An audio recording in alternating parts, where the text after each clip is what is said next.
Guys, how are you. तो आज है सेल साइकिल और सेल डिवीजन का लेक्चर नंबर 3 और अगर आपने पहले 2 लेक्चर्स नहीं देखे हैं तो प्लीज़ उन्हें जाकर देख लीजिएगा, तभी आपको ये लेक्चर समझ में आएगा। और इसी के साथ हम शुरू करते हैं आज का लेक्चर। आज का टॉपिक है मियोसिस के बारे में पढ़ेंगे हम लोग। तो चलिए शुरू करते हैं। तो मियोसिस में क्या होता है, सबसे पहले हम हेडिंग डालते हैं आज की। मियोसिस में क्या होता है कि फ्यूजन होता है 2 गैमेट्स का। सॉरी, ये तो फर्टिलाइजेशन होता है। मैं भी क्या बोल रही हूँ। मियोसिस में क्या होता है, मियोसिस में होता है कि जो क्रोमोसोम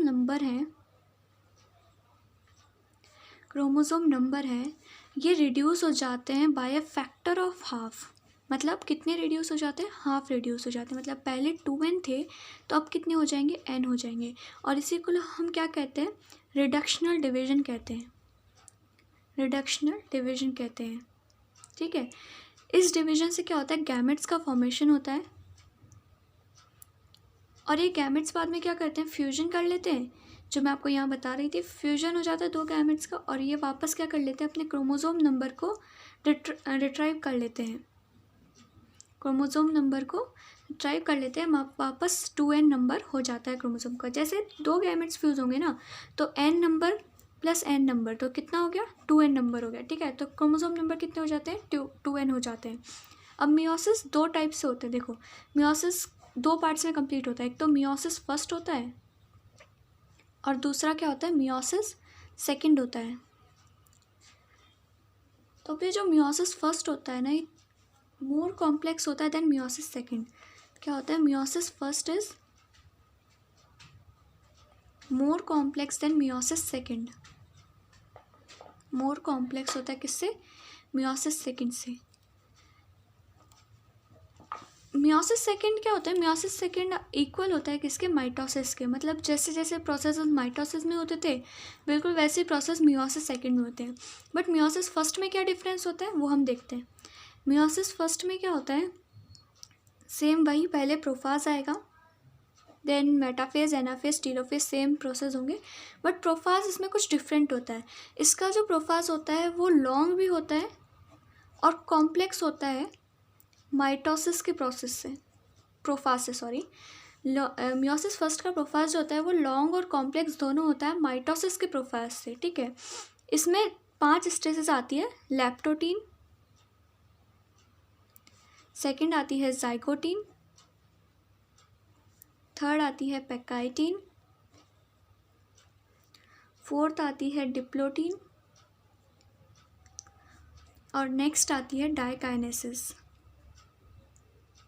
ठीक है, तो अभी लैप्टोटीन में क्या होता है, लैप्टोटीन में होता है कि जो क्रोमोसोम के मटेरियल होते हैं वो कंडेंस हो जाते हैं। जैसे प्रोफाज में स्टार्टिंग में माइटोसिस में पढ़ा था हमने, सेम वैसे इसमें क्रोमोसोम मटेरियल क्या होता है, कंडेंस होना चालू हो जाता है। ठीक है, लैप्टोटीन में क्या होता है, क्रोमोसोमल मटेरियल कंडेंस होना चालू हो जाता है। ER, माइटोकॉन्ड्रिया, ये क्या होते हैं, माइटोकॉन्ड्रिया, और ये सब क्या होते हैं, इनविजिबल होना चालू हो जाते हैं। ठीक है, जाइगोटीन में क्या होता है कि जो होमोलोगस क्रोमोसोम्स होते हैं, पेयर्ड क्रोमोसोम्स होते हैं, इन्हें कहते हैं होमोलोगस क्रोमोसोम्स। ठीक है, और ये होमोलोगस क्रोमोसोम्स क्या होते हैं, होमोलोगस क्रोमोसोम्स अटैच होना चालू हो जाते हैं किसके थ्रू, सिनेप्सिस के थ्रू। मतलब सिनेप्टोनिमल कॉम्प्लेक्स होता है वो इन होमोलोगस क्रोमोसोम के बीच में फॉर्म होता है। ठीक है, कॉम्प्लेक्स। और ये जो प्रोसेस होता है इसको हम कहते हैं सिनेप्सिस। ठीक है, तो अभी जो क्रोमोसोम्स होते हैं इनको हम क्या कहते हैं, बाइवेलेंट और टेट्राड। ठीक है, नेक्स्ट स्टेज आती है पेकाइटीन। पेकाइटीन में क्या होता है, इन होमोलोगस क्रोमोसोम्स के बीच में क्या होता है, रिकॉम्बिनेशन होता है। रिकॉम्बिनेशन, अब रिकॉम्बिनेशन बोले तो किसके बीच में होता है, non sister chromatids of homologous chromosomes. किसके बीच, non sister chromatids of homologous chromosomes. ठीक है, और यही रिकॉम्बिनेशन क्या करता है, वेरिएशन क्रिएट करता है, वेरिएशन क्रिएट करता है, जो कि हम सेक्सुअल रिप्रोडक्शन के लिए बोलते हैं। सेक्सुअल रिप्रोडक्शन में वेरिएशन होता है, वो इसी रिकॉम्बिनेशन के थ्रू आता है, ठीक है। इसके बाद में आती है डिप्लोटिन स्टेज। तो डिप्लोटिन में क्या होता है, जो साइनेप्टोनिमल कॉम्प्लेक्स बनाता है यहाँ पे, ये क्या होता है, डिसोल्यूशन, मतलब कि ख़त्म होना चालू हो जाता है, ब्रेक डाउन होना चालू हो जाता है, ठीक है। और इस ब्रेक डाउन की वजह से क्या होता है कि ये जो एक दूसरे से जुड़े हुए थे होमोलोगस क्रोमोसोम से सेपरेट होना चालू हो जाते हैं, ठीक है। और सिर्फ कहाँ पे बचते हैं, जहाँ पे रिकॉम्बिनेशन हुआ था। और इस फिर क्या होता है, एक्स शेप्ड स्ट्रक्चर्स बन जाते हैं वहाँ पे, और उसको हम क्या कहते हैं, कियाज़मेटा कहते हैं, ठीक है, कियाज़मेटा कहते हैं। अभी इसका एक इम्पॉर्टेंट पॉइंट है डिप्लोटिन स्टेज का, कि कुछ oocytes जो होते हैं, कुछ वर्टिब्रेट्स के जो oocytes होते हैं, उनमें ये मंथ्स और ईयर्स तक रह सकता है डिप्लोटिन स्टेज में, ठीक है, मंथ्स और ईयर्स तक रह सकता है, ठीक है। फिर डाइकाइनेसिस की बात करते हैं। तो डाइकाइनेसिस में क्या होता है, ये होमोलोगस क्रोमोसोम्स पूरी तरह सेपरेट हो जाते हैं और क्या बना लेते हैं, रिकॉम्बिनेटेड क्रोमोसोम्स बना लेते हैं, ठीक है, रिकॉम्बिनेटेड क्रोमोसोम्स बना लेते हैं। और फिर ये क्रोमोसोम्स क्या होते हैं, होमोलोगस क्रोमोसोम्स के पेयर में मेटाफेज में ट्रांसफ़र हो जाते हैं। और फिर इसके बाद क्या उनसे स्टेज आती है, सेकंड स्टेज आती है मेटाफेज की, ठीक है।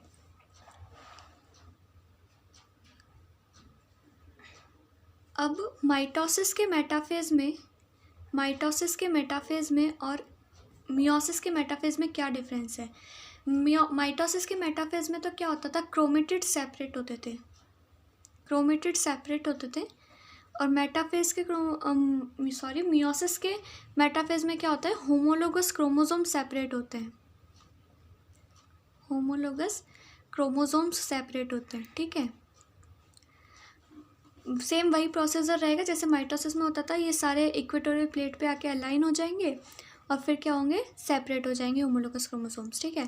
थर्ड, एनाफेज में होमोलोगस क्रोमोसोम्स अपोजिट पोल्स की तरफ मूव करेंगे,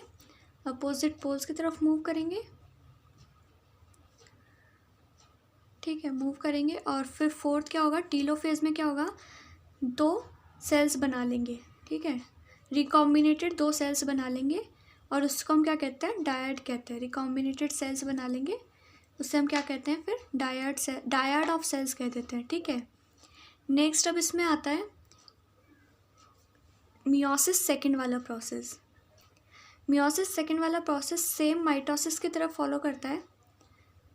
सबसे पहले प्रोफाज आएगा, प्रोफाज में वही माइटोकॉन्ड्रिया क्या होंगे, वापस डिग्रेड होना चालू हो जाएंगे, न्यूक्लियर मेम्ब्रेन डिग्रेड होना चालू हो जाएगी, क्रोमोसोमल मटेरियल कंडेंस हो जाएगा, ठीक है। और मेटाफेज आएगी, मेटाफेज में वही जो क्रोमोसोम्स होंगे वो इक्वेटोरियल प्लेट पे आ जाएंगे, ठीक है, इक्वेटोरियल प्लेट पे आ जाएंगे। इसके बाद में एनाफेज आएगा, तो एनाफेज में क्या होगा, क्रोमेटिड सेपरेट हो जाएंगे, इसके बाद आएगा टीलोफेज, और टीलोफेज में फिर वही क्रोमोसोमल मटेरियल कंडेंस हो जाएगा, ठीक है।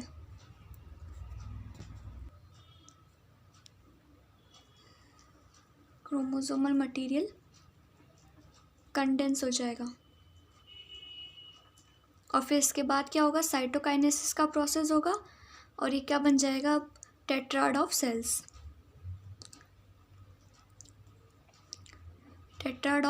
बन जाएगा, ठीक है। इसके बाद में हम देखते हैं सिग्निफिकेंस ऑफ मियोसिस के सिग्निफिकेंसेस क्या क्या होते हैं, ठीक है।